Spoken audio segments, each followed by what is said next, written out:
আসসালামু আলাইকুম।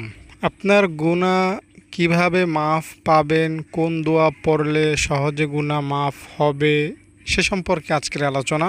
আশা করি ভিডিওটি দেখলে আপনি খুব শান্তি পাবেন, আপনার গুনাহ মাফ হয়েছে বলে আপনি নিজেকে সান্ত্বনার বাণী শোনাতে পারবেন ইনশাআল্লাহ। দর্শক মনে রাখবেন, রব গুনাহ মাফ করতে ভালোবাসেন আর আপনি গুনাহ করতে ভালোবাসেন। আপনি যদি গুনাহ না করেন তাহলে রবের ভালোবাসার জিনিসটা রব করতে পারবেন না। মানে হলো আল্লাহ তাআলা গুনাহ মাফ করতে কি করেন?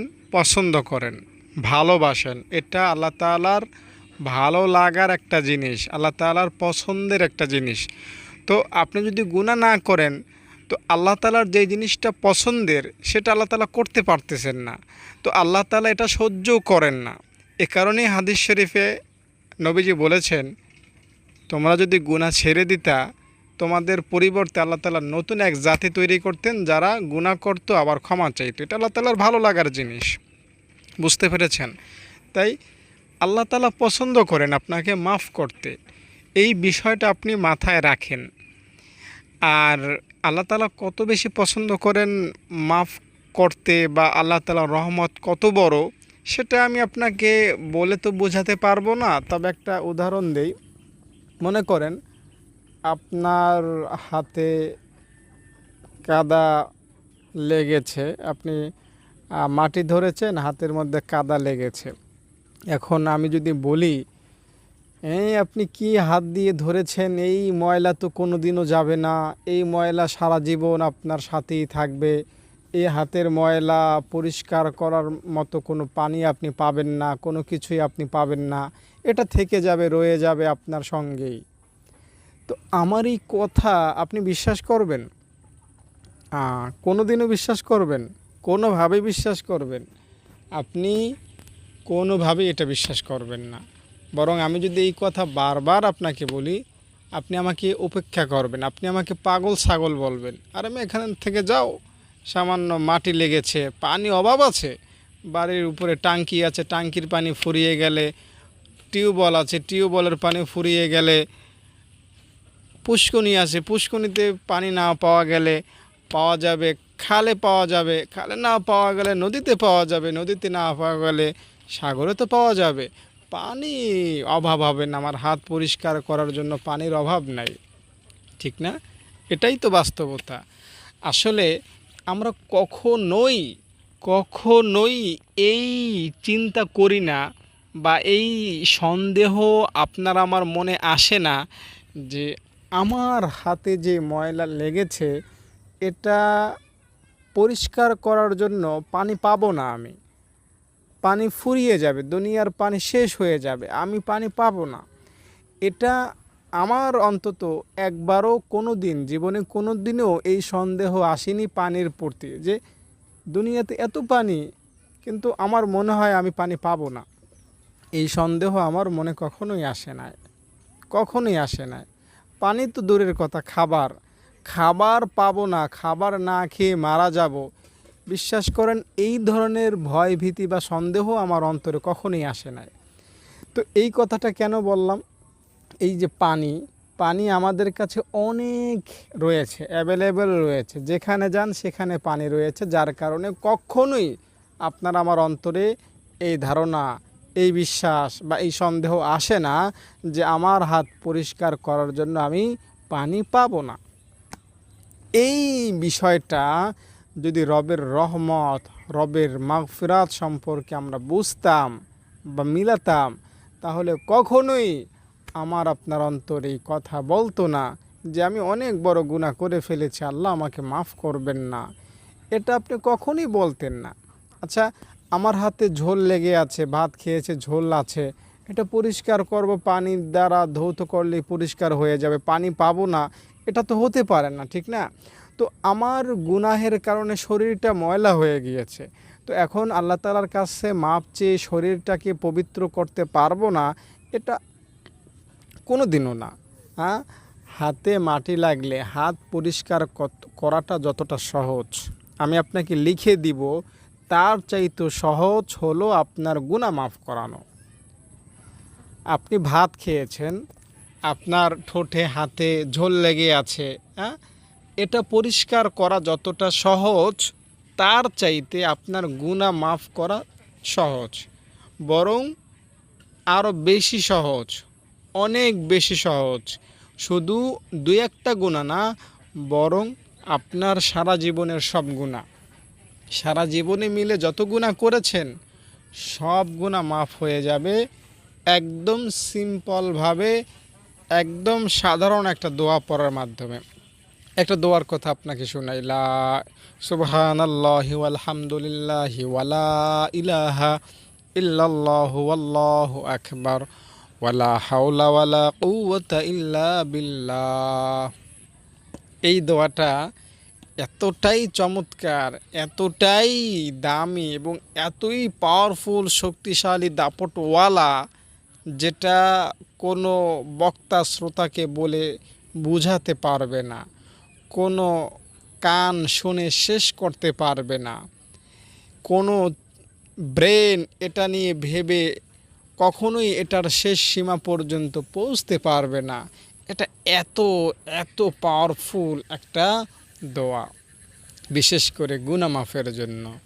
গুনাহ মাফের জন্য এটা একদম ফাইনাল দোয়া। এরকম দোয়া আপনি পড়বেন আর আপনার গুনাহ মাফ হবে না, কোনোভাবেই হতে পারে না, বিশ্বাসই হয় না, কোনোভাবেই হবে না।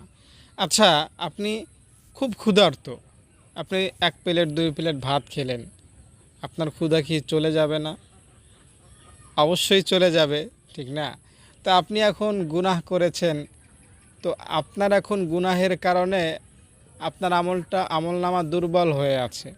তো আপনি যদি এই দোয়াটা পড়েন, আপনার গুনাহ কি মাফ হবে না?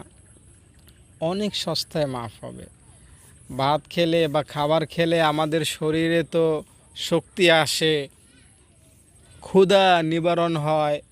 দোয়া পড়লে শরীরের গুনাহ দূর হয়ে যায়, আমলনামা মজবুত হয়, গুনাহের আমলনামা ধ্বংস হয়ে যায়।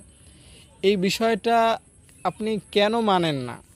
আমি 1 প্লেট ভাত খেলাম, আমার ক্ষুধা দূর হয়ে গেল, আমি একবার দোয়া পড়ব, আমার গুনাহ দূর হয়ে যাবে। তো এটা আমরা কেন মানব না? মনে রাখবেন, 1 প্লেট ভাতের যত শক্তি, তার চাইতে কোটি গুণ বেশি শক্তি হলো একটা দোয়ার। একটা দোয়া আপনার 1 প্লেট ভাত তো আপনাকে 6-7 ঘন্টা কি করবে? শক্তি যোগাবে। আর একটা দোয়া আপনার 70-80 বছরের গুনাহ মাফ করার জন্য যথেষ্ট হবে। এটা কিন্তু কোনো সাধারণ বিষয় নয়। নবীজি সাল্লাল্লাহু আলাইহি সাল্লাম আমাদেরকে দোয়ার প্রতি অনেক বেশি নসিহত করেছেন, উপদেশ দিয়েছেন। তাই দোয়া পড়ুন। গুনাহ তো আপনার হবেই, গুনাহ হয়ে গেলে বিচলিত হবেন না, ঘাবড়াবেন না। অনেকে আছেন যারা জেনা করেছেন, তো কি হয়েছে? আল্লাহ কি বলেছেন জেনা করলে তোমাকে মাফ করব না? অনেকে আছেন সুদ খেয়েছেন, ঘাবড়ান কেন? আল্লাহ কি বলেছেন যারা সুদ খেয়েছো আমি তাদেরকে মাফ করব না? অনেকে আছেন নামাজ পড়েন না, হতাশ হয়ে আছেন যে জীবনে বড় একটা সময় নামাজ পড়ি নাই, পড়লেও ভুলভাল পড়েছি, কি করি এখন? তো কি হয়েছে? আল্লাহ কি বলেছেন যারা নামাজে ভুল করেছো বা নামাজ পড়ো না আমি তাদেরকে মাফ করব না? এই কথা আল্লাহ তাআলা কখনোই বলেন না। আল্লাহ বলেছেন, বান্দা গুনাহ হয়েছে, কি হয়েছে, এখন মাফ চাও, মাফ পেয়ে যাবা। তোমার গুনাহ 70 বছরের, তুমি একবার আমাকে বলো আল্লাহ আমাকে মাফ করে দাও, বান্দা আমি তোমাকে মাফ করে দেব। আচ্ছা বান্দা শোনো, তোমাকে মাফ করলে তোমার তো উপকার হবেই, আমারও ভালো লাগে, তোমাকে মাফ করতে পারলে আমারও উপকার হয়, মানে আমার ভালো লাগা কাজ করে। তোমাকে যদি আমি মাফ না করি আমার ভালো লাগে না। আল্লাহ তাআলার কথা, বান্দা তোমাকে মাফ করতে পারার মধ্যে আমার আনন্দ রয়েছে, তোমাকে ক্ষমা করতে পারার মধ্যে আমি আল্লাহর খুশি, হাসি এবং আমার অনেক বেশি সন্তুষ্টি রয়েছে। রব আপনাকে ক্ষমা করতে পারলে খুশি হন।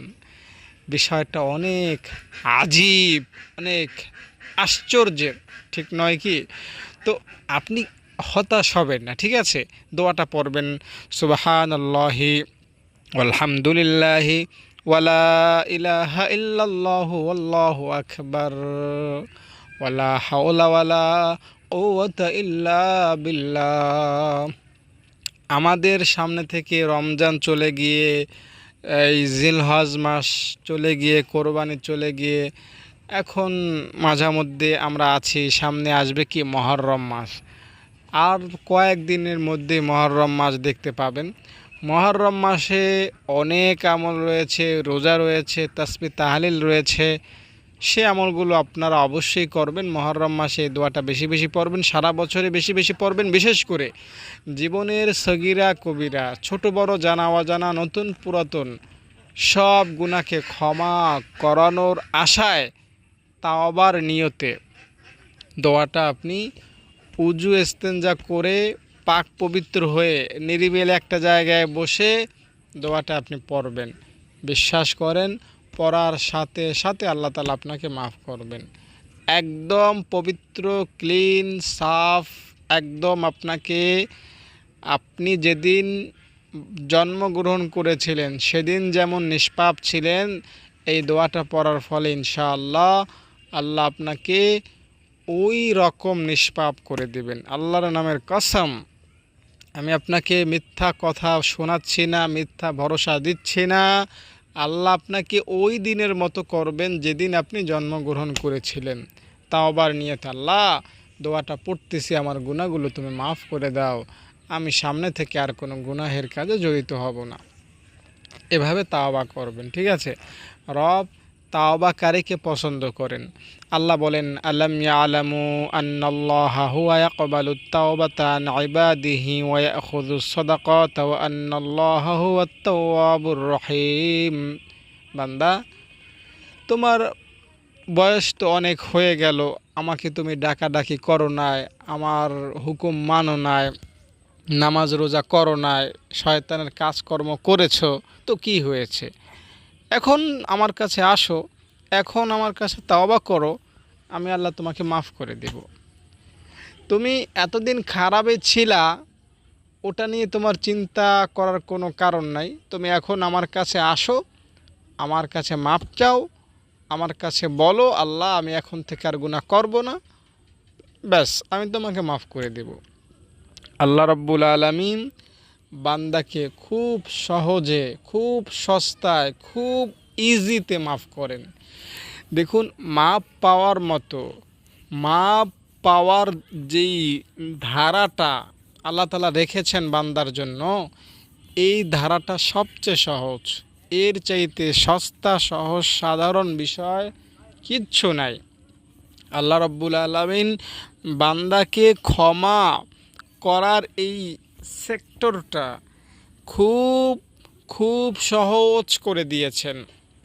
কেমন সহজ? দেখুন, আমাদের জন্য জীবনে বেঁচে থাকার জন্য বাতাস অনেক বেশি প্রয়োজন, ঠিক নয় কি? বাতাস ছাড়া আমরা বাঁচতে পারি না, বাতাস এজন্য কিনতে হয় না। স্বর্ণ ছাড়া আমরা বাঁচতে পারি, আমি কোনো দিন স্বর্ণ ব্যবহার করি নাই, অথচ স্বর্ণের দাম লক্ষ টাকা ছাড়িয়ে গিয়েছে। তো উচিত ছিল তো বাতাসের দাম স্বর্ণের চাইতে বেশি মূল্যবান হওয়া, কারণ স্বর্ণ ছাড়া মানুষ বাঁচতে পারে, বাতাস ছাড়া, অক্সিজেন ছাড়া মানুষ 2 মিনিটও টিকবে না। তো স্বর্ণ যদি হয় 1 লক্ষ টাকা, বাতাসের দাম হওয়া উচিত ছিল 2 কোটি টাকা, ঠিক নয় কি? কিন্তু বাতাসের দাম 2 টাকা কেন, 2 পয়সাও না, একদম ফ্রি। তো এই বাতাস যেমন ফ্রি, বাতাস যেমন সহজলভ্য, গুনাহ মাফ করানো সহজ, ফ্রি, সহজলভ্য বা তার চাইতো সস্তা জিনিস। আপনি শুধু একবার বলবেন, আহ কি করে ফেললাম জীবনে, মাফও চাইতে হবে না। বিশ্বাস করেন, ক্ষমার এই সেক্টরটা এতই লম্বা, এতই প্রশস্ত বা এতটাই সস্তা, আমি যতই সহজ করে বলবো ততই মিলে যাবে।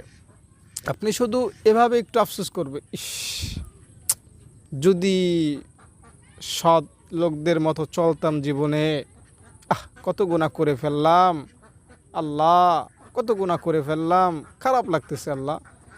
এই যে মনে একটু কষ্ট দেয়া, আপনার মনে করেন একটা বিজনেস লসের মুখে গেল, 50 লক্ষ টাকা দিয়ে একটা বিজনেস দাঁড় করিয়েছেন, হঠাৎই সেটার মধ্যে ধস নামলো, তো আপনার রাতে কিন্তু ঘুম হবে না, ঠিক না, অনেক কষ্ট পাবেন মনে।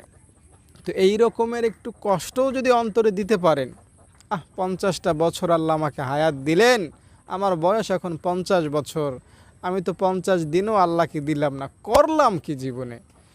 এই রকমের একটা অনুশোচনা, এই রকমের একটা অন্তরে ব্যথা আনা গুনাহ মাফের জন্য যথেষ্ট। সব গুনাহ মাফ হয়ে যাবে। হ্যাঁ, আমি হাদিস থেকেই বলছি কিন্তু। তো গুনাহ মাফ করা খুব সহজ জিনিস, তাই এই সহজ জিনিসটাকে কঠিন কেউ মনে করবেন না, কঠিন ভাববেন না। গুনাহ আল্লাহ তাআলা মাফ করতে পছন্দ করেন। দেখুন, আবার আমরা অনেকে একটা বিষয় মনে করি যে বারবার যদি ক্ষমা চাই তাহলে আল্লাহ তাআলা আমাদের প্রতি রাগ করতে পারেন। দেখুন, এটা হলো আল্লাহ তাআলার ভালো লাগার একটা জিনিস। হ্যাঁ, আপনার যেটা ভালো লাগার জিনিস সেটা যদি আপনি বারবার করতে পারেন আপনার কাছে আরও বেশি ভালো লাগবে, ঠিক না? যদি আপনি যেটা পছন্দ করেন সেটা যদি আপনি বারবার করতে পারেন, করতে পারার সুযোগ পান, অবশ্যই আপনার ভালো লাগবে, ঠিক না? তো গুনাহ মাফ করাটা আল্লাহ তাআলা পছন্দ করেন, এটা আল্লাহ তাআলা ভালোবাসেন। তো এই ভালোবাসার জিনিসটা যদি আল্লাহ তাআলাকে আপনি করতে না দেন তো আল্লাহ তাআলা কিন্তু বেশি পছন্দ করবেন না এটা। যেহেতু গুনাহ মাফ করা আল্লাহ তাআলা পছন্দ করেন, তাই আপনি যদি প্রতিদিন ক্ষমা চান আল্লাহ তাআলা আপনাকে প্রতিদিন ক্ষমা করতে পারবেন, ক্ষমা করে দিবেন। তো এটা আল্লাহ তাআলার বেশি পছন্দের জিনিস বা বেশি ভালো লাগার জিনিস। তো এই জন্য কেউ এটা মনে করবেন না যে আমি যদি এখন ক্ষমা চাই আবার যদি গুনাহ করি তাহলে তো আল্লাহ রাগ করবেন, ক্ষমা করবেন না, এটা মনে করবেন না। দেখুন, একটা কথা তো আমি আপনাদেরকে একদম সাফভাবে বলি, যখন আপনি ক্ষমা চান আল্লাহ তাআলা আপনাকে ক্ষমা করেন নিশ্চিত। তো এইখানে আল্লাহ তাআলা কিন্তু শয়তানকে দূরে সরাইয়া দেন না। আল্লাহ তাআলা কিন্তু এটা বলেন না, এই শয়তান, আমার এই বান্দা আমার কাছে মাপ চাইছে, ভালোভাবে বলছে আর গুনাহ করবে না, খবরদার তুই আমার বান্দার বাউন্ডারির ধারেও কাছেও যাবে না। একথা কি কোনো হুজুরের মুখে আপনি শুনেছেন? কোরআন হাদিসে আছে? না। আল্লাহ তাআলা শয়তানকে আগেও যেমন স্বাধীনতা দিয়েছেন, আপনি মাপ চাওয়ার পরেও সেই স্বাধীনতা শয়তানকে আল্লাহ তাআলা দিয়েই রেখেছেন। তার মানে হলো আপনি মাপ চাইলেও শয়তান কিন্তু আপনার ঘাড়ের উপরে বসেই থাকে, শয়তান আপনাকে গুনাহের প্রতি ঝুঁকাবেই, ঠিক না? শয়তানের অনেক পাওয়ার, আল্লাহ তাআলা তাকে অনেক পাওয়ার দিয়েছেন, তার হায়াত কিয়ামত পর্যন্ত সে আপনার রন্ধ্রে রন্ধ্রে, প্রতিটি রগে রগে, উপশিরায় পৌঁছতে পারে, আপনার অন্তরে সে ধোঁকা দেওয়ার সামর্থ্য রাখে। আল্লাহ তাআলা এত ক্ষমতা তাকে দিয়ে রেখেছে। তো আপনি তার কাছে একদম পুঁটি মাছের মতো না মনে করেন। বাস্তবিকভাবেই শয়তান এত পাওয়ারফুল, আমরা শয়তানের কাছে কিছুই না। বুঝতে পেরেছেন? বারবার সে আমাদেরকে ধোঁকা দেবে, বারবার সে আমাদেরকে হারিয়ে দেবে। তো আমাদের উচিত হলো শয়তানের এই ধোঁকা থেকে নিজেকে বাঁচিয়ে রাখা, ধোঁকায় পড়ে গেলে ক্ষমা চাওয়া। শয়তান ও মুমিনের সাথে মৃত্যু পর্যন্ত যুদ্ধ চলে।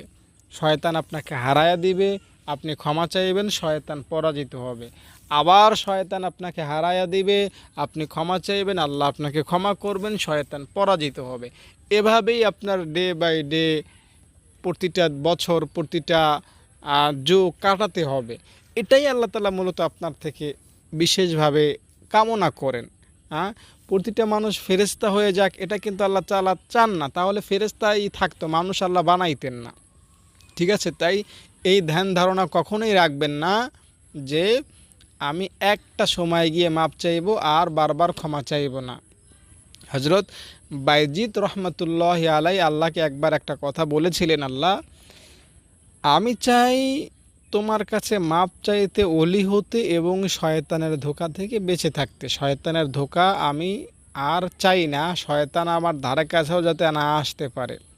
তো আল্লাহ তাআলা তখন বলেছিলেন, বাইজিদ, তুমি এমন দোয়া করেছো, যদি এটা আমি সবার জন্যই প্রযোজ্য করে দেই, যদি সবাইকে আমি শয়তান থেকে দূরে রাখি, সবাইকে যদি আমি গুনাহ থেকে দূরে সরিয়ে রাখি, তাহলে বলো বাইজিদ, আমি যে গফফার, এটা কিয়ামতের ময়দানে আমি আমার বান্দাদেরকে দেখাবো কিভাবে, বলো বায়েজিৎ? আমরা আল্লাহকে জানি ক্ষমাশীল তিনি, ঠিক না? তো কিয়ামতের ময়দানে আল্লাহকে আমরা সরাসরি দেখতে পাবো। তো কিয়ামতের ময়দানে আল্লাহ যে গাফফার সেটা আমাদেরকে দেখাবেন, যে বান্দা আয়, তুই 70 বছর গুনাহ করে মরেছিস, আমি না গফফার, তুই দুনিয়াতে জেনেছিলি, যা আমার নামের উসিলায় তোকে মাফ করলাম, যা জান্নাতে ঢোক, নবীজির সাথে জান্নাতে চলে যা। এভাবে 60 বছরের আসামিকে ডাকবেন, 90 বছরের আসামিকে ডাকবেন, বান্দা এত গুনাহ, সমস্যা নাই, আমি গফফার, যাও জান্নাতে যাও। হ্যাঁ, আমি কি বাড়ায়া বলছি? মোটেও বাড়ায়া বলি নাই। হাদিস থেকে বলবো, হাদিসে আছে একটা লোককে আল্লাহ তাআলা পার্সোনালি ডাকবেন, গোপনে বলবেন, বান্দা তোমার আমলনামা দেখলাম তো কোনো সওয়াব নেই, এত গুনাহ, কোনো সওয়াব নাই। আসলেই তার কোনো সওয়াব নাই, গুনাহ কোটি কোটি। মনে করেন 70-80 বছর হায়াতে সে শুধুই গুনাহ করেছে। তো আল্লাহ তাআলা বলবেন, বান্দা এত গুনাহ করেছিস, তোকে কিভাবে ক্ষমা করি? বান্দা আল্লাহ তাআলার কাছে একদম অপরাধীর মতোই স্বীকারোক্তি দেবে, আল্লাহ করে ফেলেছি গুনাহ। তো আল্লাহ তাআলা বলবেন, ঠিক আছে বান্দা, আমি গফফার, আমি তোর প্রতি দয়াই করব আজকে, যা তুই মিজানের দাড়িপাল্লার কাছে যা, সওয়াব পাল্লাটা আমি দেখব, গুনাহের পাল্লাটা ফেরেশতারা দেখুক, ওজন দিতে বল। আল্লাহ তাআলার ফেরেশতারা ওজন দেবে, সওয়াবের পাল্লা একটা সওয়াবও নাই, আল্লাহ তাআলা একটা কাগজের টুকরা ঢেলে দেবেন, সাথে সাথে সেটা ভারী হয়ে যাবে, আল্লাহ তাআলা তাকে জান্নাত দিয়ে দেবেন। হাদিস থেকে বলছি, নবীজির হাদিস থেকে বলছি। তো এভাবে আল্লাহ তাআলা পরকালে আপনাকে আমাকে ক্ষমা করবেন। তাই যেটা আমি বরাবরই বলি, ক্ষমা পাওয়ার এই সেক্টরটা খুব সস্তা, খুব সহজ। এটা পানির মতো, পানি যেমন সহজলভ্য, বাতাস যেমন সহজলভ্য, ক্ষমা আরও সহজলভ্য। আচ্ছা বলুন, আপনি আপনি পানি কিনে খাওয়ার সামর্থ্য রাখেন না? আপনার খুব তৃষ্ণা লেগেছে, 20 টাকা দিয়ে একটা বোতল কিনে খাওয়ার সামর্থ্য রাখেন না? অবশ্যই রাখেন, সবাই রাখে। তো এটা যেমন সবাই রাখে, সবাই ক্ষমা পাওয়ারও সামর্থ্য রাখে। তো দর্শক, এই ছিল আজকের আলোচনা। আপনি যদি আমার ছাত্রীদের দান করতে চান, খাওয়াতে চান, পড়ার খরচ দিতে চান, তাহলে অবশ্যই আমার সাথে যোগাযোগ করবেন আমার নাম্বারে। ভালো থাকেন, আসসালামু আলাইকুম।